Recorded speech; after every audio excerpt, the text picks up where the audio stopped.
Thank you very much. Invitiamo adesso Giusi Nicolini, the mayor.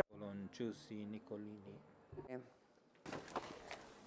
Grazie prima di tutto di avermi dato questo. Thank you first of all for having given me this wonderful opportunity to meet all of you and to have this exchange to the Pontifical Academy of Sciences, to the Pope, to my Cardinal, who is much more the Cardinal of Lampedusa than the Cardinal of Agrigento at the moment.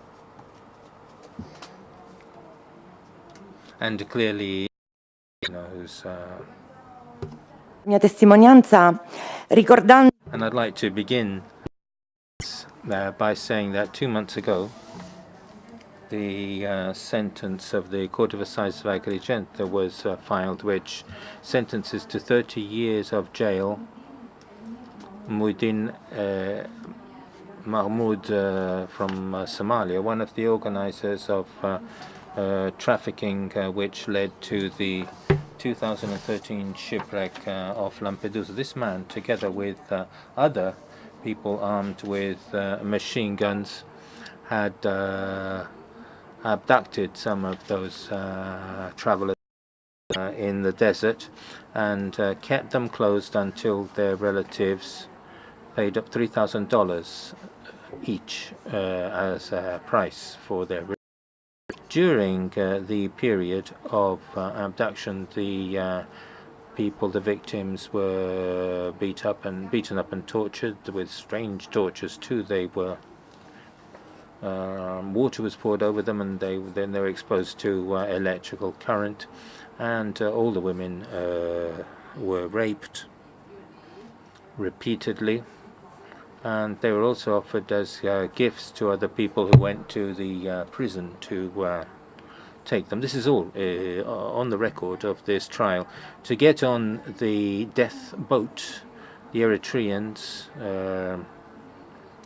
these people who'd been abducted after having paid so dearly for their release, paid another $1,300 to get onto the boat, which took them to their deaths. In that shipwreck, 366 people lost their lives, as you will remember. Perhaps 366, because the fetus, which was expelled because of the death throes of a woman, was still attached by its umbilical cord, and after discussion, it was decided that this didn't count as a victim. The sentence defines that one of the most, the worst shipping tragedies in the Mediterranean, but the greatest tragedy in the Mediterranean from the beginning of the century was yet to come. It occurred on the 18th of April this year off the Libyan coast, with probably 900 people drowned, and in between these two terrible shipwrecks, there have been many others, many other deaths for many causes. 29 who died from cold on the boat which had rescued them and was taking them to Lampedusa. People burned who were forced to get on the ships after a gas cylinder exploded in the prison they were kept in, which almost killed them.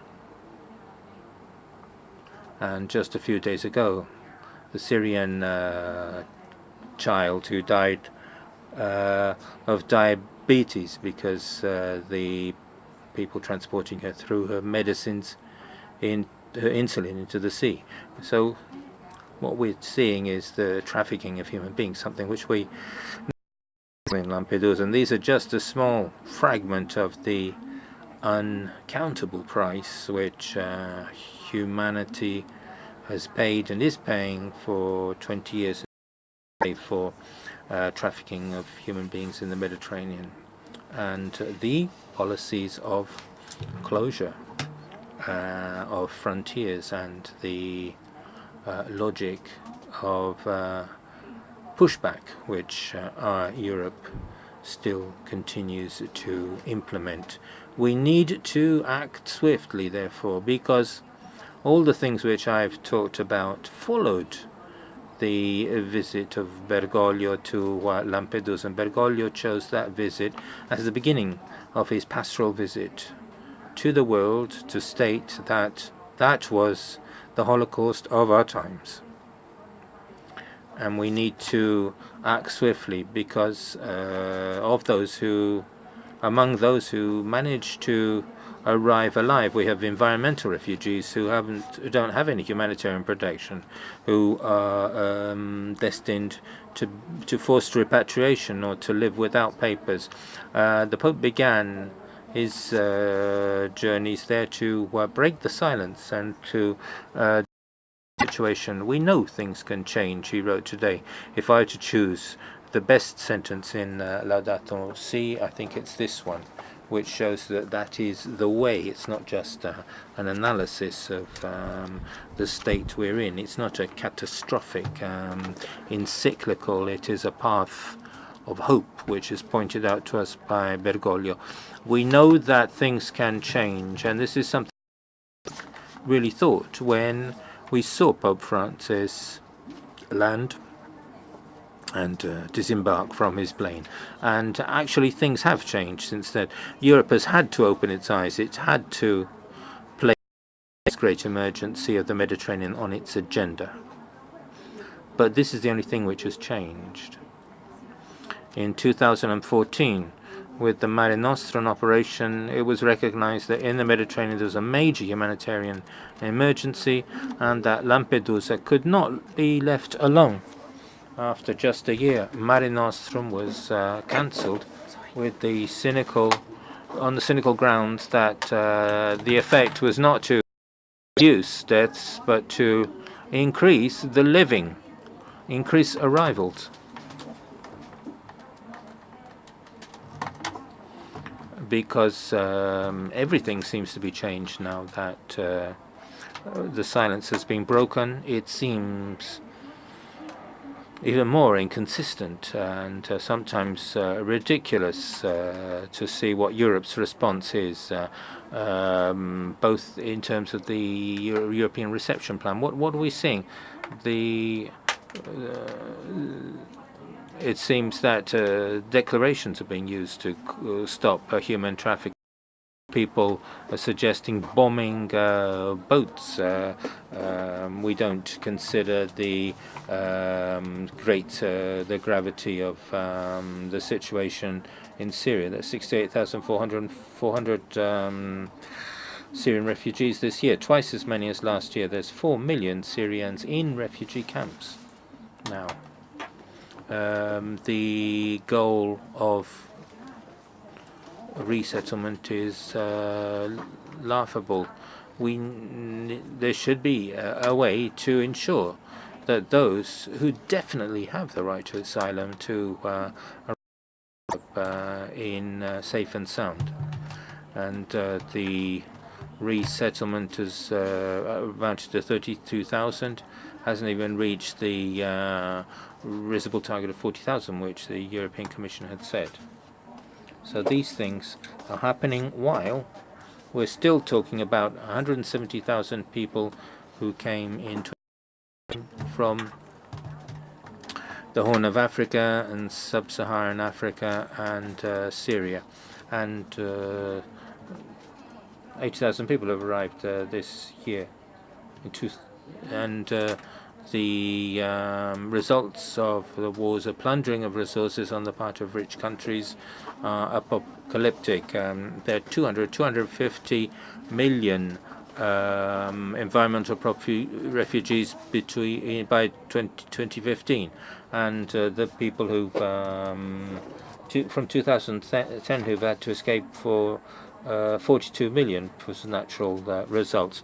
So the idea of Europe to build walls, to push back, bomb boats is still tragically far from the awareness that not only should Economic and energy and environmental policies need to be reshaped. We have to recognize first and foremost that politics on itself is not alone. It is the prisoner of area where difficulties combine with fears generating monsters, racism, xenophobia.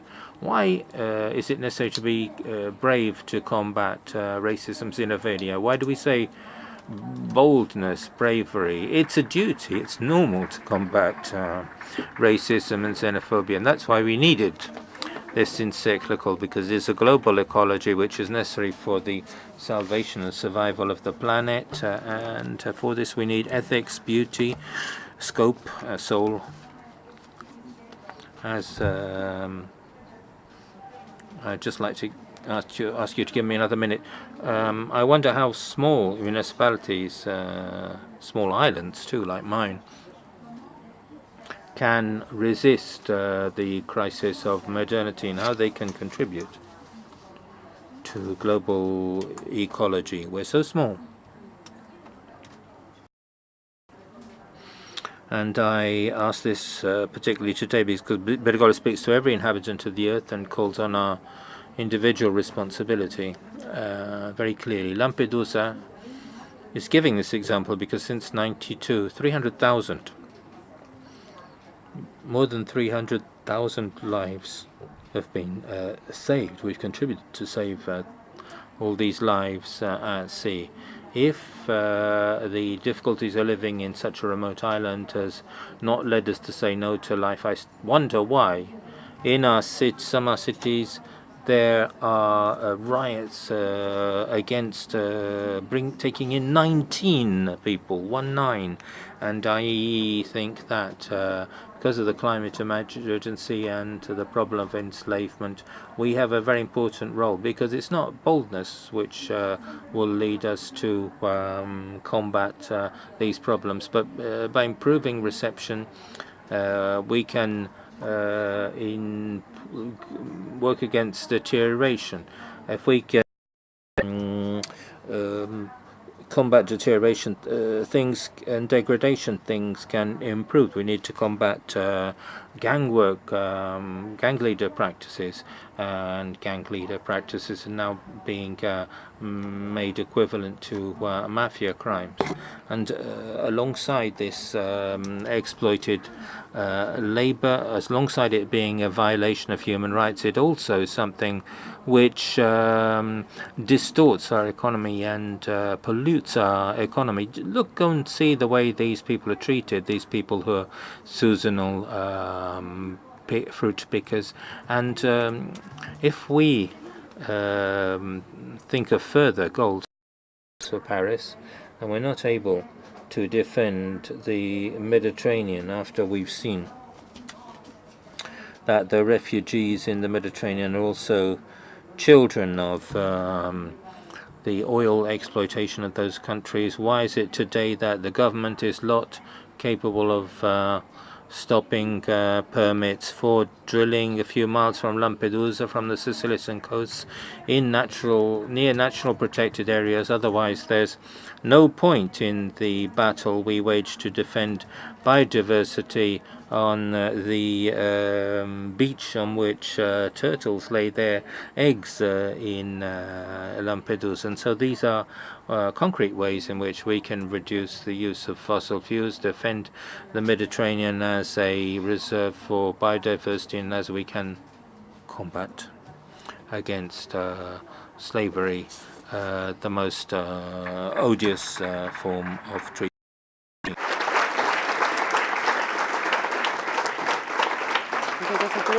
Grazie, complimenti, grazie. Che cosa tu? Thank you very much for that. Grazie, complimenti. Thank you.